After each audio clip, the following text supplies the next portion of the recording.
Assalamualaikum warahmatullahi wabarakatuh. Balik lagi dengan channel Fakta Kehidupan. Nah, seperti biasa sebelum kita mulai membahas sebuah kisah, kita absen dulu nih. Kalian semua yang lagi nonton ini dari daerah mana aja? Kalian bisa tuliskan di kolom komentar. Tidak henti-hentinya kami mendoakan semua yang lagi nonton Fakta Kehidupan semoga dalam keadaan sehat walafiat, dipanjangkan umurnya, dimudahkan rezekinya, dan dimudahkan segala urusannya. Berhubung ini lagi nuansanya Ramadan, kita mengucapkan kepada semua teman-teman kita atau saudara-saudara kita yang muslim, selamat menunaikan ibadah puasa. Semoga puasanya lancar dan selalu diberkahi ya. Cerita kali ini dikirim langsung oleh salah satu subscriber kita. Kisah ini menceritakan seorang wanita, istri dari pengacara, dan ternyata suaminya justru memilih kliennya ketimbang istri dan anaknya sendiri. Dan beberapa tahun kemudian justru hal yang mengerikan ini terjadi.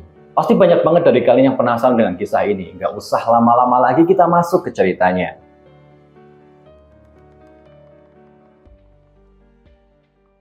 Nah, seperti biasa, nama dan tempat kita rahasiakan atau kita samarkan untuk kepentingan bersama. Kisah ini tuh menceritakan seorang wanita ibu rumah tangga, sebut saja namanya Anggun. Dia mempunyai seorang suami, yang sebut saja suaminya itu bernama Reza. Reza adalah seorang pengacara. Hidup mereka itu seperti biasanya. Keluarga mereka akur, adem ayem lah. Mereka tinggal di sebuah kota. Memang si Reza ini adalah salah satu pengacara yang lumayan mahir. Lumayan ya, mempunyai nama di sana.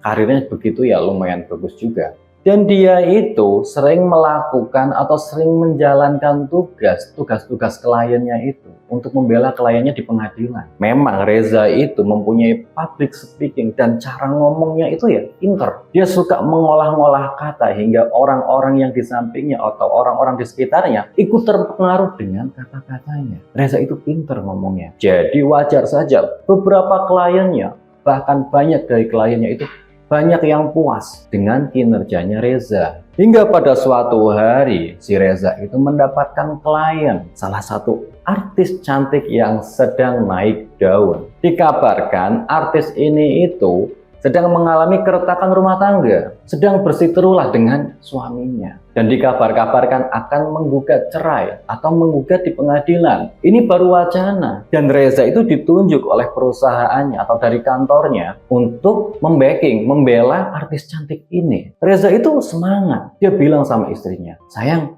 ini sebentar lagi ada job besar. Ada di gadang-gadang itu ada job besar. Salah satu artis cantik sedang mengalami keretakan rumah tangga. Apabila dia benar-benar bercerai dan mengajukan di pengadilan, aku ditunjuk menjadi pengacaranya. Istrinya pun ikut senang. Wah, beneran ini sayang. Wah, pasti ini jadi ladang bisnis yang bagus. Karena apabila suaminya berhasil memenangkan atau membela si artis ini, dia tuh pasti dapat exposure. Dia pasti akan naik daun, namanya pasti ikut terangkat. Karena telah membela artis cantik ini yang sedang naik daun. Kabar gembira ini pun yang membahagiakan bagi Anggun dan si Reza ini. Itu bahagia.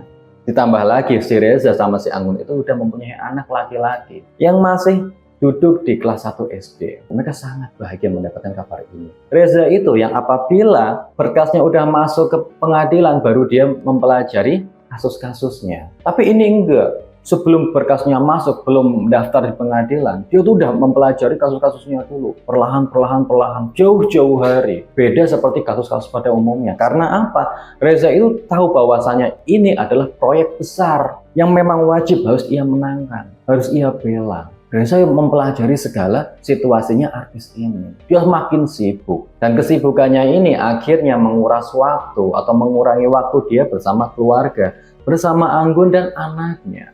Mah, si papa kok nggak pernah pulang lagi sih? Jarang banget pulang. Dia selalu pulang larut malam saat aku tidur. Emang papa itu sibuk banget ya kerjanya? Kata anaknya. Anaknya tuh tanya, ayahnya kok nggak tahu pernah kelihatan, nggak pernah ada waktu buat dia sama ibunya. Nggak kayak dulu-dulu, yang kemarin-kemarin tuh walaupun dia sibuk, pasti ada waktu buat anak dan ibunya itu. Tapi sekarang kok beda, ada apa?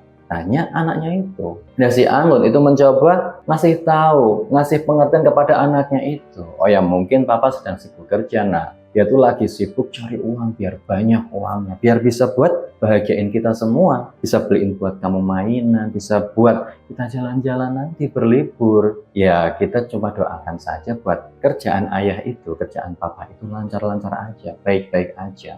Kata si Anggun, mencoba mengadem-ngademin ini, mencoba menghibur anaknya itu. Anaknya juga sedikit agak ya kecewa, karena memang si anaknya itu lengket banget sama ayahnya. Sama papanya ini lengket. Nah sekarang ayahnya lagi sibuk kerja, dia tuh ngerasa kesepian. Si Anggun pun yang ngerasain hal itu. Karena ya udah jarang banget si Reza, suaminya, itu sering waktu bersama keluarganya. Udah jarang banget, nggak pernah. Bahkan untuk sekedar sarapan dan makan malam pun dia tidak pernah melakukan hal itu lagi. Dia malah sering makan di luar, sarapan di luar. Sebelum anaknya bangun tidur, dia udah pergi duluan. Dan anaknya udah tertidur pada malam hari, dia baru pulang. Akhirnya si Anggun yang ngerasain hal ini, itu mencoba protes kepada suaminya. Sayang, anak kamu tuh sering nanyain kamu, kenapa kamu sekarang ini, akhir-akhir ini tuh nggak pernah nyisain waktu atau meluangkan waktu untuk bersama kita. Anakmu sering nanyain terus. Ya Reza mencoba menjelaskan, ya aku kan sedang sibuk kerja, aku sedang menyelidiki kasusnya artis ini. Nah ini juga emang kasusnya sedikit agak rumit. Aku harus membela dia di pengadilan nanti, itu harus menang. Kan kalau aku menang, nanti kan aku dapat exposure, aku jadi terangkat namanya, karir aku jadi bagus. Nama aku banyak dikenal orang. Mungkin aku jadi laku, jadi banyak yang menggunakan jasaku. Itu juga bagus buat kedepannya, buat keluarga kita juga. Ya si Anggun pun ya mencoba mengerti keadaan suaminya itu. Ya tapi lain kali apabila kamu memang ada waktu luang, segerakan pulang, segerakan menemui anak dan istrimu di rumah. Iya tenang aja, iya. Aku pasti apabila aku punya waktu luang, aku pasti menyelesaikannya atau menghabiskannya dengan keluarga. Akhirnya si Anggun dan si Reza pun tidak mempermasalahkan itu lagi. Mereka hidup seperti biasa. Hingga akhirnya pada suatu hari sidang pun dimulai. Si Reza yang udah mempersiapkan semua berkas-berkasnya, semua bukti-buktinya untuk membela si artis cantik ini. Sebut saja namanya Rebecca. Untuk membela si Rebecca, artis cantik ini, dia udah susun semuanya. Hingga saat pengadilan dimulai, dia sudah siap dengan segala persiapannya. Ngomong semua alasan, semua pembelaannya atas Rebecca ini. Memberikan bukti-bukti nyata bahwasanya Rebecca itu tidak bersalah. Di sini tidak ada unsur yang mempunyai kesalahannya si Rebecca. Bahkan dia tuh mengolah data agar yang terlihat bersalah itu malah suaminya Rebecca ini. Diperlihatkan keburukan-keburukan suaminya. Hingga akhirnya pengadilan itu mengetok palu, memutuskan bahwasanya Rebecca itu tidak bersalah atas kejadian ini, peristiwa ini. Dan pengadilan ini dimenangkan oleh Rebecca sepenuhnya. Reza begitu bahagia dan Rebecca pun begitu tersanjung atas apa yang sudah dikerjakan oleh pengacaranya itu. Mereka berangkulan, berpelukan, bahagia atas kemenangan mereka. Semua yang ia korbankan selama ini saat meninggalkan keluarga demi membela di pengadilan ini ternyata terbayarkan. Lunas semua. Mereka bersorak gembira di pengadilan. Setelah pengadilan itu selesai, Reza langsung pulang. Terdengar suara mobil terparkir di halaman rumah. Anggun dan anaknya sedang asik nonton TV. Tiba-tiba mendengar suara itu pun terkejut. "Ma, itu sepertinya suara mobil papa," kata anaknya. "Oh iya, ayo kita lihat." Akhirnya si Anggun sama si anaknya itu mencoba menyambut kedatangan si Reza. Reza langsung turun dari mobil, setelah itu mau masuk ke rumah, udah disambut sama istri dan anaknya. Reza langsung memeluk erat istrinya itu. "Sayang, akhirnya kita menang. Aku berhasil memenangkan di pengadilan kasus ini." Istrinya pun Anggun ikut bahagia. "Benarkah begitu? Syukurlah, aku sangat senang sekali. Aku turut senang." Kata si Anggun memberikan support kepada si Reza. Anggun ikut bahagia, ikut bangga atas kemenangannya si Reza dan kliennya itu. Anaknya yang nggak tahu apa-apa pun ikut seakan-akan tahu kondisinya, ikut bahagia. Reza yang melihat anaknya bahagia itu, ya ikut senang. Mereka merayakan hal ini dengan makan malam yang mewah di rumahnya itu. Makan bersama, karena udah lama banget mereka itu nggak melakukan makan bersama, bareng-bareng, kumpul-kumpul, udah lama banget. Itu udah lama banget nggak pernah dilakukan. Malam itu menjadi malam yang bahagia buat Reza dan Anggun dan anaknya. Makan, penuh dengan sukacita, tertawa, bahagia, ngobrol-ngobrol kecil di antara mereka. Hingga akhirnya anaknya itu nyeletuk. "Papa, tanggal sekian aku libur loh, 3 hari, ada libur sekolah. kita jalan-jalan yuk. Kita udah lama banget nggak pernah jalan-jalan. Anaknya tuh merengek, pengen jalan-jalan, pengen mengadakan jalan-jalan keluar kota lah, untuk sembari menghilangkan penat dia, rasa rindunya terhadap keluarganya. Ayahnya pun, oh boleh juga itu, oke lah, kemana ini enaknya? Gimana kalau ke sebuah taman ataupun pegunungan? Kita piknik di sana 3 hari. Kata anaknya udah pengen banget jalan ke taman, terus ke pegunungan, jalan-jalan, pokoknya nginep-nginep gitu. Terus si Reza pun ngomong, gimana sayang, kamu setuju nggak? Tanya sama si Anggun istrinya. Ya aku sih oke-oke aja, nggak masalah. Kita juga udah lama nggak pernah pergi bareng kok. Kalau kita jalan-jalan ya sekali-kali nggak apa-apa lah. Toh juga anak kita juga libur, kata si Anggun. Oh kalau gitu ya boleh juga lah. Emang kapan tanggalnya? Diperlihatkanlah tanggal liburnya si anaknya itu. Ternyata tanggal sekian. Tiba-tiba muka murungnya si Reza itu diperlihatkan di depan anak dan istrinya. Dia tuh murung, bingung. Nah istrinya pun tanya, kenapa sayang, ada masalah? Maaf, kalau tanggal ini kayaknya papa nggak bisa deh sayang. Loh, kok nggak bisa pak? Emang ada apa? Tanya anaknya, bingung. Ya karena papa tanggal sekian tuh ada janji sama klien juga. Papa harus kerja. Kok kerja lagi sih pak? Papa nggak pernah punya waktu buat keluarga dan aku, kata anaknya. Ya maaf, ya papa nggak bisa ngasih waktu buat kalian, buat kita jalan-jalan karena papa sibuk kerja. Kan nanti uangnya juga buat kamu juga, buat beli mainan, kata si Reza. Anaknya mau cuma diem aja, murung dia, cemberut. Anggunnya melihat situasi ini pun ikut ngomong, ikut meredakan ya, bikin nyaman situasi kembali. Tenang sayang, nanti kita jalan-jalan berdua aja sama mama. Nanti kita ke wahana deh, sama kita nginep di hotel. Kata si Anggun itu, benar mah, iya nggak apa-apa, tenang aja. Kalau papa sibuk kan masih ada mama, kata si Anggun. Mencoba menghibur anaknya itu yang sedih karena papanya nggak bisa ikut. Hingga akhirnya pada pagi hari, waktu sarapan, itu Reza itu buru-buru sarapannya makan, lalu pergi, berpamitan sama istri dan anaknya. Papa berangkat kerja dulu ya, kamu berangkat sekolah sama mama aja, kata si Reza. Iya deh pak, nggak apa-apa. Hati-hati ya pak. Iya, kamu jadi anak yang pinter ya. Terus si Reza mengecup keningnya si Anggun itu istrinya dan salaman dengan anaknya. Lalu Reza beranjak pergi bekerja. Saat sarapan, saat menghabiskan sarapannya, anaknya tuh ngomong, protes sama ibunya. Mas, sekarang kok papa kok jadi kayak gini sih, nggak kayak dulu lagi. Katanya kalau udah tugasnya udah selesai, dia bisa punya waktu buat kita. Nyatanya kita mau jalan-jalan aja, papa nggak bisa, nggak ada waktu buat kita. Anaknya tuh protes. Dia tuh mengulik kembali janjinya yang kemarin, janji orang tuanya yang kemarin. Ya gimana lagi sayang, papa kan juga sibuk kerja, sibuk ngurus klien. Kamu juga nanti apabila udah besar, udah gede, udah kerja, pasti kamu tahu situasi papa sekarang. Yang penting, papa itu punya niatan baik buat keluarga kita. Dia tuh punya niatan membahagiakan kita dengan apa yang ia kerjakan sekarang. Jadi ya kita harus semangat ya. Ya udah deh emang nggak apa-apa. Akhirnya sih anaknya itu sedikit agak murung memang, tapi ya terpaksa aja, mukanya terpaksa mengiyakan apa katanya ibunya itu. Akhirnya anaknya pun diantar berangkat sekolah oleh Anggun menggunakan mobil dia.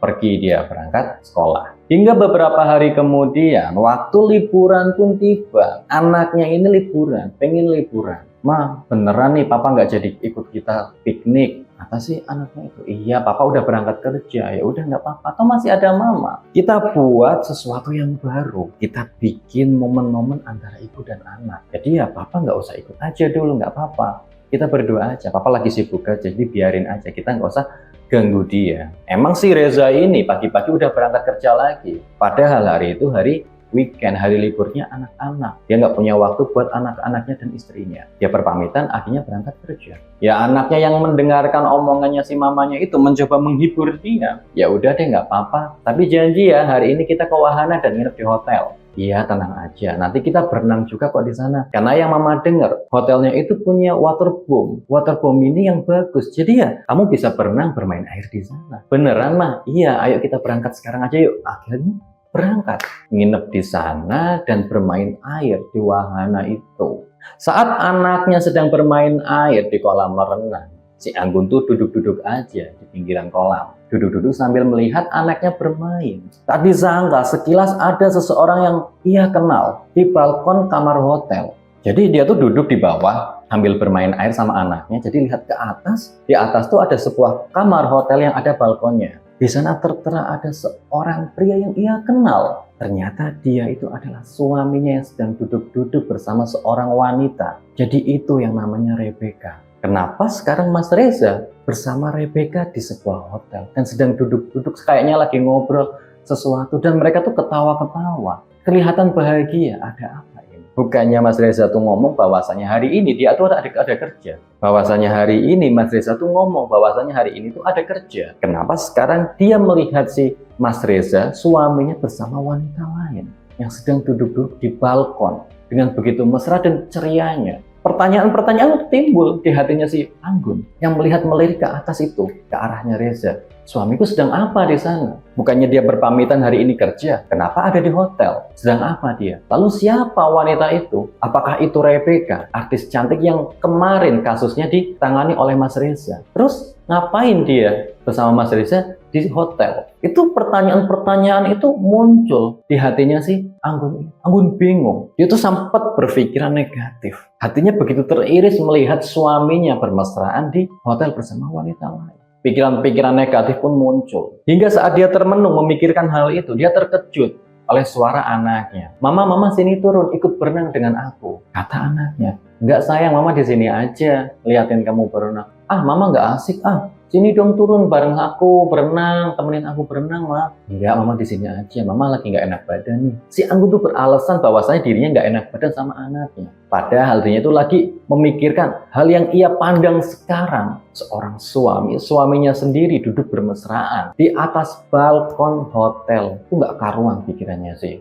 Ya bagaimana ya dia lihat suaminya bermesraan dengan wanita lain di hotel. Hingga akhirnya si Anggun itu pun akhirnya beranjak pergi dari kolam renang bersama anaknya. Karena udah lama dia berenang di situ. Pergi dia.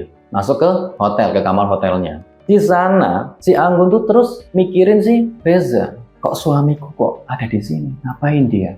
Kenapa dia ada di hotel? Bukankah dia pamitan untuk kerja? Terus kenapa dia ada di hotel ini? Malam itu tuh si Anggun nggak bisa tidur. Dia menidurkan anaknya sampai dia terus memikirkan, pandangannya tuh kosong. Memikirkan suaminya. Dia sekarang lagi ngapain? Apa yang ia perbuat dengan wanita itu? Pikiran-pikiran negatif terus berdatangan. Berkecambuk di kepalanya si Anggun ini. Anggun yang penuh dengan pikiran-pikiran negatifnya itu, akhirnya dia pun terbaring. Dia tidak kuasa menahan air matanya. Apakah ini ujung dari hubungan keluarganya? Apakah ini juga keretakan-keretakan, awal keretakan dalam hidup keluarganya ini? Yang selama ini ia bangun bersama Mas Reza. Ia terus memikirkan hal negatif-negatif ini. Dia takut ini sebuah ancaman bagi keluarganya.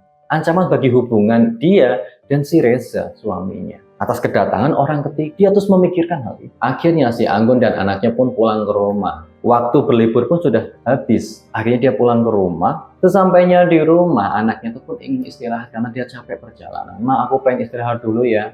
Aku capek, aku mau tidur dulu di kamarku. Kata anaknya, ya udah nggak apa-apa. Kamu juga pengen istirahat juga kan, karena udah capek perjalanan. Lagian besok juga kamu udah masuk sekolah. Ya udah sekarang kamu ganti baju terus istirahat. Ya udah ya Ma, aku masuk dulu. Akhirnya anaknya pun masuk ke kamarnya. Si Anggun itu nungguin si Reza di ruang tengah. Hingga tidak lama kemudian suara mobilnya pun terdengar. Parkir di halaman rumah. Reza masuk ke dalam rumah membuka pintu. Dilihatnya, sosok istrinya sudah menunggunya di ruangan tengah. Hai sayang, gimana kabarnya? Gimana dengan liburan kamu dengan anak kita? Kata si Reza. Seakan-akan dia tidak tahu, tidak bersalah. Ia masuk sambil menyapa istrinya itu. Sambil mengecup keningnya. Anggun cuma diem saja. Dia menjawab, ya soal liburan biasa aja sih, nggak ada yang menarik. Katanya dengan cuek. Karena dia tuh masih memikirkan hal-hal yang negatif itu. Tentang ia melihat suaminya di hotel. Reza yang ngerasa bahwa ini ada sesuatu yang tidak beres. Dia tuh curiga. Ada apa sayang? Apa ada sesuatu yang mengganggu pikiran kamu? Kata si Reza. Nggak usah basa-basi lagi mas. Sekarang jelaskan kenapa kamu ada di hotel dengan wanita itu. Apa itu yang namanya Rebecca? Bukankah kamu pamit denganku? Kamu itu ada kerja. Kenapa aku melihat kamu ada di hotel? Langsung sekak. Si Anggun itu langsung menyekat si Reza. Reza pun nggak bisa ngomong apa-apa. Karena dianya udah tersudut di hotel. Tunggu dulu. Kamu tahu, kamu lihat aku. Kata si Reza. Aku bisa jelaskan semua ini. Semua yang kamu lihat tadi itu bukan seperti yang apa yang kamu bayangkan. Kata si Reza. Reza belum selesai ngomong, Anggun udah langsung memotong pembicaraan dia. Gak usah kamu jelaskan lagi mas. Yang sekarang aku butuhkan adalah kejujuran kamu. Sekarang apa yang kamu telah perbuat? Kata si Anggun. Reza pun terus memberikan alasan-alasan yang ia buat. untuk meyakinkan istrinya si Anggun itu atas apa yang ia lihat. Tapi melihat istrinya itu tidak seakan-akan tidak menggubris apa yang ia omongkan, Reza pun akhirnya keluar dari rumah. Dia duduk di teras sambil ngerokok sebatang. Melihat tingkah laku suaminya yang seakan-akan memberi alasan tidak masuk akal, tidak bisa ia percaya, Anggun pun merasa kecewa. Ternyata ini sosok suamiku sekarang. Akhirnya Anggun pun beranjak dari tempat itu masuk ke kamarnya anaknya. Dia tidur di sana. Dia tidak mau tidur bersama suaminya lagi. Tidur dia di sana. Reza pun yang melihat situasi seperti ini semakin panas pada keluarganya. Dia tidak bisa berbuat banyak. Karena dia itu udah ketahuan, tertangkap basah. Bingung dia mau menjelaskan bagaimanapun istrinya itu nggak percaya dengan omongan-omongannya, dengan alasan-alasannya. Saya melihat situasi ini semakin panas, semakin tidak bisa ia kendalikan. Ia pun tetap menjalankan hidupnya seperti biasa. Ia kerja, ia berangkat kerja pada umumnya. Keluarganya semakin dingin, dan semakin cuek, jarang berkomunikasi di antara mereka. Keanehan-keanehan ini pun dirasakan oleh anaknya. Anaknya sering protes kepada ibunya, "Mas, sekarang kok ayah nggak pernah lagi ngobrol dengan mama? Makin kesini makin nggak punya waktu, ada apa ya, Ma?" Kata anaknya protes. "Kamu nggak usah mikirin hal itu, Nak. Mungkin papa lagi sibuk kerja aja. Nanti kalau udah baik ya juga dia kembali lagi dengan kita kok," kata si Anggun. Memberikan alasan kepada anaknya itu. Oh ya udah, Ma. Hingga akhirnya beberapa hari kemudian, beberapa minggu, karena hubungannya semakin dingin, semakin cuek, nggak ada komunikasi. Si Anggun dan anaknya pun sering menghabiskan waktu bersama tanpa kehadiran ayahnya, tanpa kehadiran suaminya si Reza itu. Hingga suatu hari anaknya dan si Anggun ini itu belanja ke supermarket, belanja kebutuhan-kebutuhan khusus buat anaknya. Hingga saat dia ingin membayar di mesin kasir, ATM-nya itu nggak bisa digunakan. Kartu kreditnya pun nggak bisa. Anggun bingung, ada apa ini? Biasanya itu lancar-lancar aja. Dia kira ada kesalahan pada mesinnya. Dia coba terus. Tapi kartu kreditnya memang nggak bisa, tidak bisa diakses. Akhirnya semua belanjaannya Anggun itu di-cancel. Anggun panik, apakah ini ada modus penipuan atau ada keamanannya yang dibobol sama hacker gitu kan, takut dia. Akhirnya dia tuh ngecek ke ATM. Ternyata saldonya memang berkuras. Saldonya itu terkuras banyak. Hingga cuma tinggal beberapa ratus aja. Yang tadinya jutaan, berapa puluh juta, sekarang tinggal beberapa ratus aja. Dia tuh bingung.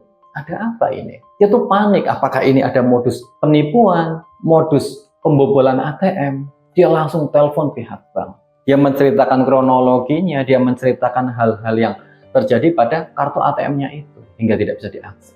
Hingga beberapa jam kemudian, dia menerima telepon dari pihak bank. "Maaf Bu, soalnya ini ternyata ada transaksi yang mencurigakan, transaksi janggal dengan nominal yang begitu besar." "Loh, kok bisa Pak? Saya tidak pernah menggunakan transaksi itu. Apakah ini termasuk penipuan atau pembobolan keamanan Pak?" Tanya si Anggun bingung. Dia panik. "Maaf Bu, kami juga masih menyelidiki hal ini. Nanti apabila ibunya punya waktu, ibu bisa datang ke bank lalu cetak rekening koran." Akhirnya Anggun pun datang ke bank. Dia ngecek, dia cetak rekening korannya. Ternyata ada beberapa transaksi janggal dengan nominal yang besar. Dan ada juga transaksi transfer atas nama Rebecca sebagai penerimanya. Anggun terkejut bukan main. Semua uangnya yang di ATM itu ludes dengan transaksi-transaksi besar di luar negeri. Transaksinya itu di luar negeri, bukan di dalam negeri. Padahal si Anggun nggak pernah keluar negeri. Nominalnya itu bukan sedikit, besar.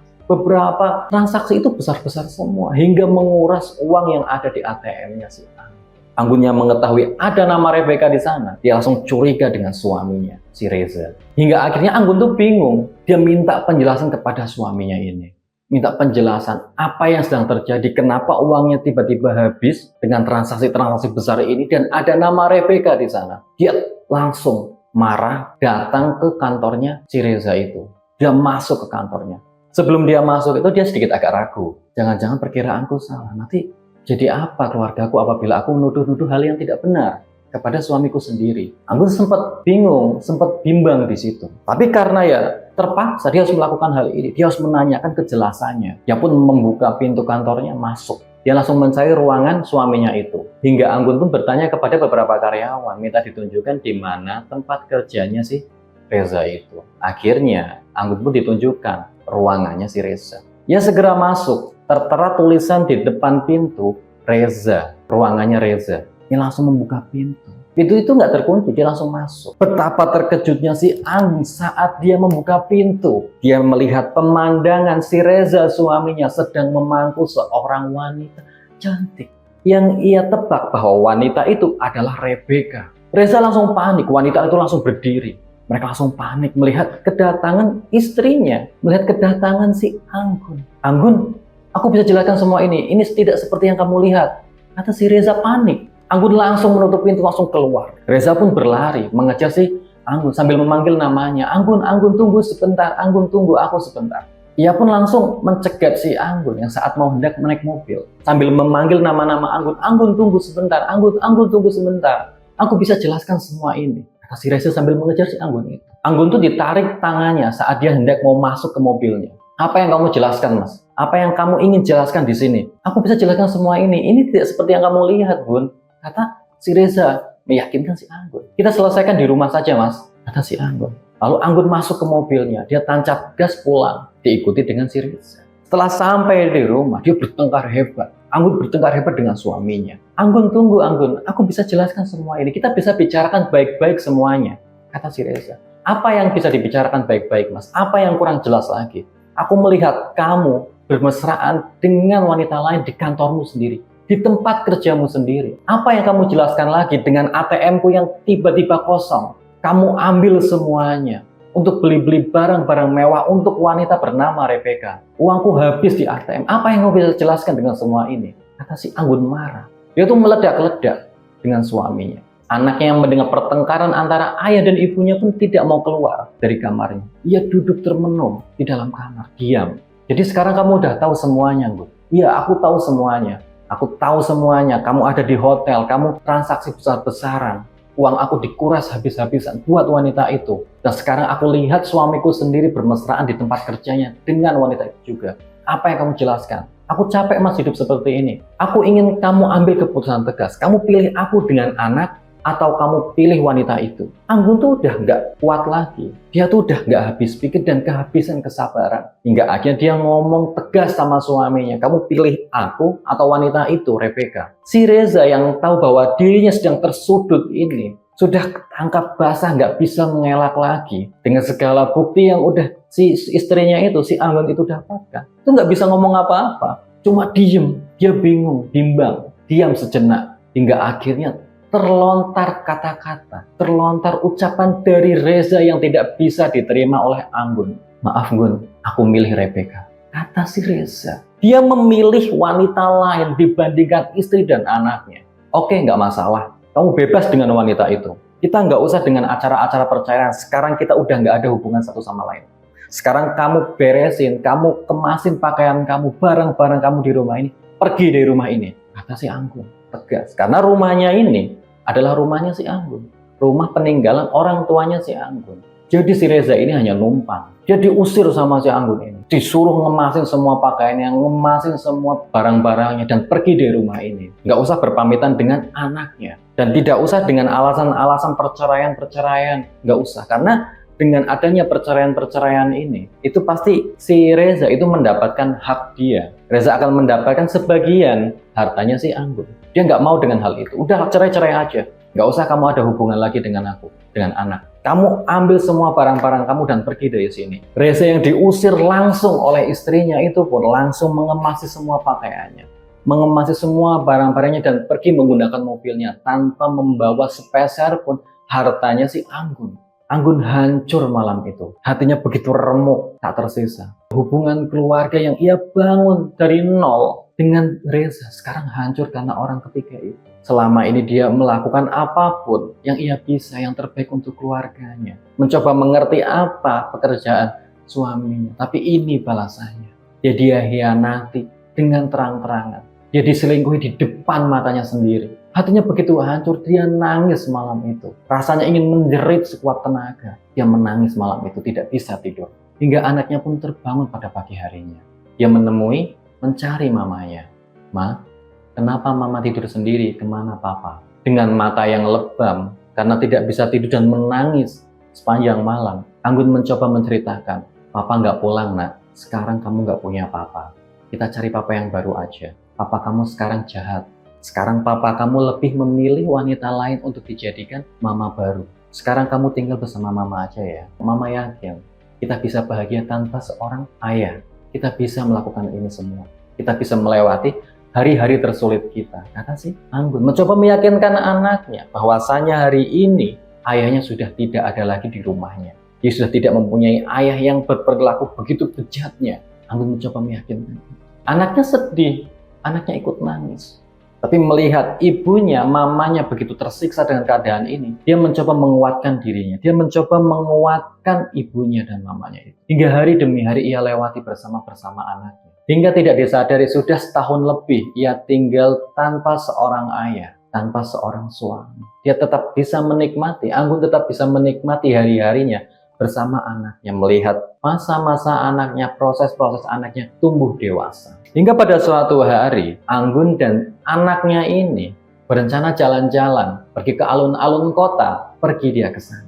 Ingin main. Katanya hari itu ada perayaan kembang api besar-besaran di alun-alun. Alun-alun begitu ramai, lalu larang beberapa orang. Banyak banget orang pada kumpul di sana ingin melihat festival kembang api di alun-alun. Di sana ada Anggun dan anaknya yang sedang bermain. Digendenglah anaknya itu. Anak dan ibu ini begitu akrab dan begitu lain. Hingga Anggun duduk di sebuah kursi taman, melihat anaknya sedang bermain. Hingga akhirnya terdengar suara jeritan dari anaknya. Anaknya itu lari dari kejauhan. Mama, mama tolong, mama tolong, mama tolong. Ternyata anaknya si Anggun itu dikejar-kejar sama si gembel. Seorang gembel, kejar-kejar. Sepertinya gembel ini tuh ODGJ. Dia punya gangguan mental. Gembel itu manggil-manggil anaknya, anakku, sini, anakku, main dengan aku, anakku, sini main. Kata ODGJ itu, teriak-teriak, manggil anakku, sama si anaknya si Anggun. Anggun pun ya panik, dia tuh merasa ada ancaman buat anaknya. Sebagai seorang ibu, dia ingin melindungi anak. Dia tuh berlari sambil minta tolong kami, tolong anak saya. Warga, orang-orang yang berkerumun di sana pun langsung berlari ikut membantu menyelamatkan anak itu dari kejaran seorang pria yang ODGJ, yang punya gangguan mental itu. Itu anak saya, sini nak main, sini nak main dengan papa. Kata pria itu, yang pakaiannya compang-camping. Pria itu terus memanggil anakku sini. Anggun sama anaknya pun ketakutan. Anggun segera memeluk anaknya itu. Nggak apa-apa nak, nggak apa-apa, tenang aja. Sekarang di sini ada mama. Mama akan melindungi kamu. Ma, aku takut. Orang itu manggil-manggil aku terus, katanya aku anaknya. Aku takut. Nggak apa-apa, ada mama di sini. Warga pun yang megangin itu, menyerahkan pria itu kepada pihak keamanan. Anakku sini, main dengan aku, main dengan papa. Kata orang itu terus. Pria itu terus memanggil-manggil anaknya si Anggun. Anaknya si Anggun tiba-tiba berdiri, melihat ke arah sumber suara itu. Dia bingung kenapa dia memanggil anakku. Seakan dia itu anaknya. Kenapa? Dan ternyata suara itu tidak familiar bagi anaknya. Anaknya langsung berlari, mengejar orang itu. Mengejar pria itu yang berada di kantor keamanan. Di pos keamanan itu datang dia ke sana. Anggun pun yang melihat anaknya berlari ke sana pun langsung ngejar anaknya. Mau kemana? Kamu mau kemana? Langsung lari juga ikut ngejar. Setelah sampai di sana di kantor keamanan, pria itu sedang duduk diinterogasi sama keamanan. Kamu kenapa berbuat seperti ini? Apa yang kamu lakukan? Itu anakku. Aku mau main dengan anak. Pria ini tuh seperti tidak ada gangguan jiwa, seperti normal, cuman ya pakaiannya aja dan keadaannya aja yang lusuh. Hingga akhirnya anaknya si Anggun itu datang melihat pria itu. Itu anakku. Dilihatlah wajahnya benar-benar. Ternyata sosok pria ini adalah Mas Reza. Ayahnya anaknya Anggun. Lalu anaknya pun berlari, ayah, papa, mendekat. Anggun yang melihat situasi ini pun mencoba mencermati apa yang sedang terjadi. Ternyata memang iya, pria ini adalah Mas Reza. Mas Reza sekarang udah keadaannya nggak karuan, compang-camping pakaiannya, kusam, kurus. Dulu Mas Reza yang gagah, ganteng, bersih, sekarang udah kotor, kumuh, nggak karuan lah pokoknya. Akhirnya Mas Reza di sana, Reza menceritakan bahwasanya ia ditipu oleh Rebecca. Semua hartanya ia ambil semua. Ia dikuras oleh Rebecca. Dan Rebecca pun pergi ke luar negeri. Malah sekarang itu bersama kekasih barunya. Reza sekarang udah nggak memiliki apapun. Tidak memiliki harta ataupun uang lagi. Sekarang dia jadi gembel. Dia tuh terlantar di jalanan. Dia menceritakan semua itu kepada Anggun dan anaknya. Anaknya yang sudah sadar sudah mengerti situasinya. Ia melihat sinis ke arah ayahnya. Dia merasa bahwasanya dulu dia meninggalkan aku dan ibu demi wanita lain, dan sekarang dia merasakan karmanya. Anggun yang mendengarkan kisahnya atau cerita dari si Reza, Mas Reza, mantan suaminya, itu merasa teriris, itu ikut prihatin dengan apa yang terjadi dengan dia. Namun apa boleh dikata, nasi sudah menjadi bubur. Dia tidak bisa kembali lagi dengan Reza, mengulang kembali dan membangun lagi keluarganya seperti dulu lagi. Hingga akhirnya Anggun dan anaknya beranjak pergi dari pos keamanan meninggalkan Reza seorang diri di sana. Reza menangis sekeras-kerasnya, merasa menyesal. Dia terus memanggil nama Anggun dan anaknya. Dia menyesal, dia menangis di sana. Tapi penyesalan tinggallah penyesalan. Sekarang Anggun dan anaknya hidup sendiri tanpa adanya si Reza. Nah, begitulah kisah dari salah satu selebrita yang ditinggalkan oleh suaminya yang pengacara demi artis cantik. Dan sekarang ia menerima karmanya, dia menjadi gelandangan terlantar di jalan setelah mendapatkan karma atas kejahatannya dengan anak dan istrinya itu. Nah, semoga kisah ini menjadi pelajaran bagi kita, jadi nilai-nilai penting yang kita ambil dijadikan contoh pada hidup kita. Nah, bagi kalian yang pengen komen-komen ataupun memberikan kritik dan saran yang membangun, memberikan pendapat atas kisah ini, kalian bisa tuliskan di kolom komentar. Nah, kalian juga yang punya cerita-cerita unik, kisah-kisah menarik yang ingin dibagikan dengan fakta kehidupan, kalian bisa kirimkan lewat WA atau Instagram di bawah ini. Nah, tetap dukung channel kami dengan cara like, komen, dan subscribe, dan tunggu video-video berikutnya. Sekian dari saya, semoga bermanfaat. Terima kasih. Wassalamualaikum warahmatullahi wabarakatuh.